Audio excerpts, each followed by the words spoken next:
Welcome back नाज़रीन। ये मेरे अब्बा जितने हंस के हिल के हंस रहे थे ना, कह रहे थे आप तो ऐसे ना थे। बहुत सारी खवातीन अपने हस्बैंड्स को कहती हैं कि आप तो ऐसे ना थे, फिर क्या हो गया, आखिर चेंज आपने ही किया था बीबी, अब आपको ऐसे नहीं लग रहे जैसे वो पहले थे। लेकिन हम एक बड़ी इंटरेस्टिंग बात ब्रेक में भी डिस्कस कर रहे थे, जो मेरे जहन में अगेन मेरे एक सुपर जीनियस जहन में एक बात आई। वो ये थी कि आप मुझे बात बताएं कि फॉर एग्जांपल एक लड़की एक रिलेशनशिप में, एक बात बताओ, ये नई बातें जो तुम्हारे जहन में आ रही है ये 50 पाउंड लूज करने के बाद आई है, क्योंकि चर्बी जब ब्रेन से भी कम होती है तो ब्रेन बहुत कम करता है। सर चर्बी की बात ना करें। अच्छा एनीवेज मुझे बात बताएं कि फॉर एग्जांपल एक लड़की एक रिलेशनशिप में, एक लड़का एक रिलेशनशिप में, और उसने एक टाइम, यानी अगर आज की डेट उठा तो आज से 2 साल पहले किसी को कहा होगा कि दैट आई लव यू, ठीक है, शादी हो गई, शादी के बाद कहा होगा आई लव यू, लेकिन 2 साल बाद वो शख्स उसके लिए वो फील नहीं करता, वो प्यार फील नहीं करता, वो एहसास फील नहीं करता। तो क्या जो उसने उस वक्त बात की थी वो झूठ थी, क्या इसकी ये फीलिंग झूठ है? क्योंकि प्यार तो अगर इंसान की जिंदगी में है तो है, मतलब this is something to be you know. देखें, हम प्री सपोज करते हैं कि उस शख्स ने जब कहा था कि आई लव यू वो सही कह रहा था, सच्चा था। हम ये प्री सपोजिशन लेके चलनी पड़ेगी ना, क्योंकि दिलों का हाथ तो रब जानता है। ठीक है, 5 साल के बाद, 6 साल के बाद खातून ये समझती है, जो भी अपोजिट सेक्स हो, मर्द ये समझता है कि वो पहला जैसा वो प्यार नहीं आ रहा उसकी तरफ से, अटेंशन नहीं दे पा रहा, टाइम नहीं दे पा रहा, वगैरह वगैरह, या जो भी हो रही। फॉर एग्जांपल रिश्ता ही तोड़ना चाहता है। तो अब दूसरा वाला शख्स ये इल्जाम लगा सकता है उसके ऊपर कि तुम झूठे हो, तुम तो मुझसे कहते थे कि तुम मुझसे प्यार करते हो। मेहरबानी करके एक बात समझ ले जी, कि अगर किसी शख्स ने कुछ साल पहले या कुछ दिनों पहले कहा होगा I love you, that was the truth of that moment, उस लम्हे वो सच था। जरूरी नहीं कि वो सच आज फॉरवर्ड हो, सच जो होता है उस लम्हे का होता है, ये याद रखें, सच सिर्फ लम्हे का होता है, आगे फॉरवर्ड हो सकता है ना हो। सामने वाली पार्टी जो कि ग्रीव पार्टी होती है, जो कहती है कि तुमने मेरे साथ ये किया, तुमने कहा था मैं प्यार करती हूँ या करता हूँ और नहीं करते, उसके जहन में टाइम रुक जाता है, टाइम स्टॉप्स। क्योंकि जब वो डेस्परेट होता है, इनसिक्योर होता है वो शख्स, तो वो ग्रैब करता है उस शख्स को कि चला जाए, मैं क्लिंग ऑन करता है, पकड़ने की कोशिश, चला ना जाए, उसके जहन में वक्त रुक जाता है। वो ये नहीं सोचता कि 2 साल पहले कुछ और वक्त था, 2 साल गुजर चुके, इंसान की तरजीहात बदल गई, इंसान की बहुत सारी चीजें बदल जाती है, ठीक है, इर्तिका भी होती है, इर्तिका की मंजिल होती है। तो अब बाज रिलेशनशिप ऐसे होते हैं कि जिसमें से आपको निकलना जरूरी होता है, वरना आपकी साइकोलॉजिकल मौत हो जाती है, आपकी साइकोलॉजिकल मौत हो जाती है आपकी। ठीक है, वो रिलेशनशिप वो होते हैं जहां कोई शख्स आपको इतनी बुरी तरह जकड़ के रखता है कि आपके लिए सांस लेना मुश्किल हो जाता है।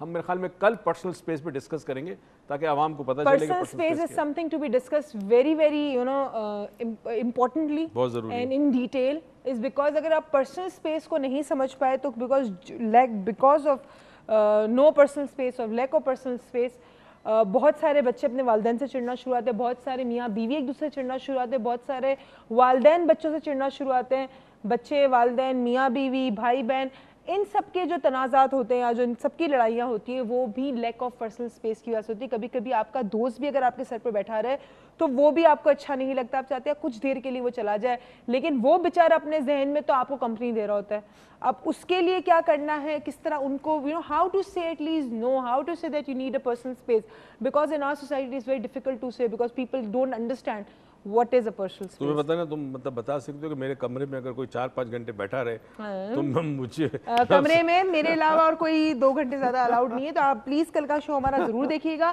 कल हम बात करेंगे अगेन ब्रोकन रिलेशनशिप। आपकी कल मुलाकात। आप सबसे मैं बहुत प्यार करती हूँ, आपके साथ हमारा एक बहुत ही खूबसूरत रिश्ता है और अल्लाह ताला इस रिश्ते को हमें हमेशा बरकरार रखे। अपना ख्याल रखिएगा। आप सभी कल मुलाकात है। Over to you. शुक्रिया बेटा।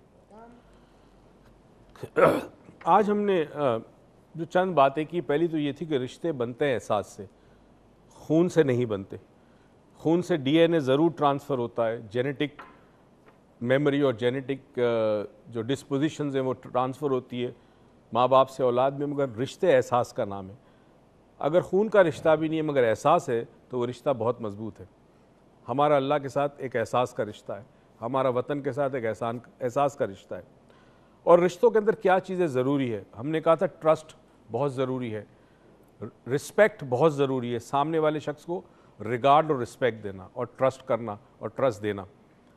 एक और चीज़ बड़ी इंपॉर्टेंट है रिश्ते में, उसे सिंसेरिटी भी कहते हैं। और बहुत सारी चीज़ें आती हैं, मगर आज एक छोटी सी स्टोरी सुनाता हूँ, स्टोरी से आपको समझ में आ जाएगा कि हम में से जो लोग रात को चैन से नहीं सो पाते,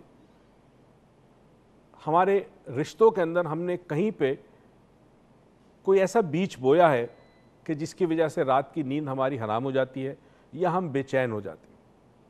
एक लड़का और लड़की बच्चे होते हैं, खेल रहे होते हैं। लड़के के पास मार्बल्स होती है, वो जिसको हम गोटियां गोलियां कहते हैं, जो खेलते थे, हमने बचपन में बहुत खेली है। वो खेल रहा था उससे। लड़की उसके पास आई और कहा कि देखो ये तुम्हारी जो मार्बल्स है ना, गोलियां, ये बहुत खूबसूरत है, तुम मुझे दे दो। तो लड़के ने कहा उसके बदले तुम क्या दोगी? लड़की ने कहा मैं तुम्हें टॉफ़ियाँ दूंगी, मेरे पास बहुत सारी टॉफ़ियाँ हैं। लड़के ने सोचा सौदा बुरा नहीं है, चलो मैं कल और मार्बल ख़रीद लूँगा, या कुछ सोचा उसने जहन में। उसने लड़की से कहा, लड़की ने अपनी तमाम टॉफ़ियाँ दे दी। इसने कहा ठीक है, उसने अपनी बैग में से मार्बल निकाल के उसको दे दिए। लड़की खुशी खुशी चली गई, ये खुशी खुशी अपने घर आ गया। लड़की रात को अपने घर में आराम से सो गई। अब इसको एक सोच आई जहन में जिसकी वजह से उसको नींद नहीं आ रही थी, बेचैन हो गया ये बच्चा। और सोच ये थी कि क्या जो लड़की ने मुझे टॉफ़ियाँ दी हैं, ये तो नहीं कि उसने अच्छी टॉफ़ियाँ छुपा के दी हो और सस्ती वाली बेकार टॉफ़ियाँ मुझे दे दी हो। और ये सोच इसलिए उसके जहन में आ रही थी कि यही काम उसने किया था कि उसने अच्छी वाली जो गोलियाँ थी, गोटियाँ थी, वो उसने छुपा के रखी थी। जो ज़रा टूटी फूटी थी या पुरानी थी, वो बच्ची को दे दी थी। देखिए, इसकी नींद जो है वो हराम इसलिए हो गई कि इसने अपनी तरफ से एक ऐसा अमल किया था जिसको हम डिसऑनेस्टी कहते हैं, बदनीयती भी थी। उस डिसऑनेस्टी की वजह से उसको दूसरे पे भी शक होने लगा। यही हमारे रिश्तों में आता है कि जब हम रिश्तों के अंदर खुद डिसऑनेस्ट हो जाते हैं, खुद सिंसियर नहीं होते, तो हमें दूसरे पे शक होता है। जब हम दूसरों की तरफ उंगली उठाते हैं तो पहले ये सोच लें कि सोच मेरे जहन में आई कैसे। कहीं मैं तो इस रिश्ते में डिसऑनेस्ट नहीं था, कहीं मैं तो गलत नहीं था, कहीं मैंने तो इस रिश्ते में किसी ऐसा अमल नहीं किया कि जिससे दरार पड़ी है या ब्रेक आया रिश्ते के अंदर या कमज़ोर हुआ है। अगर हम अपने अंदर थोड़ा सा झांकने लगे तो हम रिश्तों की अहमियत को पहचानेंगे, रिश्तों को समझेंगे और रिश्तों को पुख्ता करने में, ताकतवर करने में, और रिश्तों से जो हमें सुकून मिलता है, मोहब्बत मिलती है, प्यार मिलता है, ज़िंदगी में सिक्योरिटी मिलती है, वो तमाम की तमाम हमें उन रिश्तों से मिल जाएगी। शर्त यह कि हमें थोड़ी सी अपनी ज़ात के अंदर एक तलाश करना होगा कि अगर किसी रिश्ते में कोई मसला है तो मेरी कहाँ गलती है। कल और परसों हम कुछ चीज़ों पे आपसे काम भी करवाएंगे, आखिरी दिन डेफिनेटली। हम चाहते हैं कि जो हमारा आपके साथ रिश्ता है वो रिश्ते में हम आपको कुछ दे सकें, और ये एक ऐसी चीज़ है जिसमें हमें आपसे कोई चीज़ चाहिए नहीं, हमारी तरफ से ये तोहफ़ा है आपको। इसलिए है कि आपसे हमारा एक रिश्ता बन गया, और जो गिवर होता है रिश्ते के अंदर, जो देने वाला होता है, वो ज़िंदगी के अंदर हमेशा सुकून से सोएगा, वो कभी किसी का मोहताज नहीं होगा। इसीलिए इंसानी रिश्तों में जो भी रिश्ता आपके साथ हो, खून का हो या अदर दोस्ती का रिश्ता हो या कोई भी रिश्ता हो, देना सीखे रिश्ते में। जितना देंगे आपकी मोहताजगी कम हो जाएगी, आपको ज़रूरत नहीं होगी। इस दुआ और उम्मीद के साथ कि परवरदिगार आपको ज़िंदगी में बेताशा खुशियाँ दे, तौफीक दे के खुशियाँ दूसरों में बांटें। पाकिस्तान पाइंदाबाद।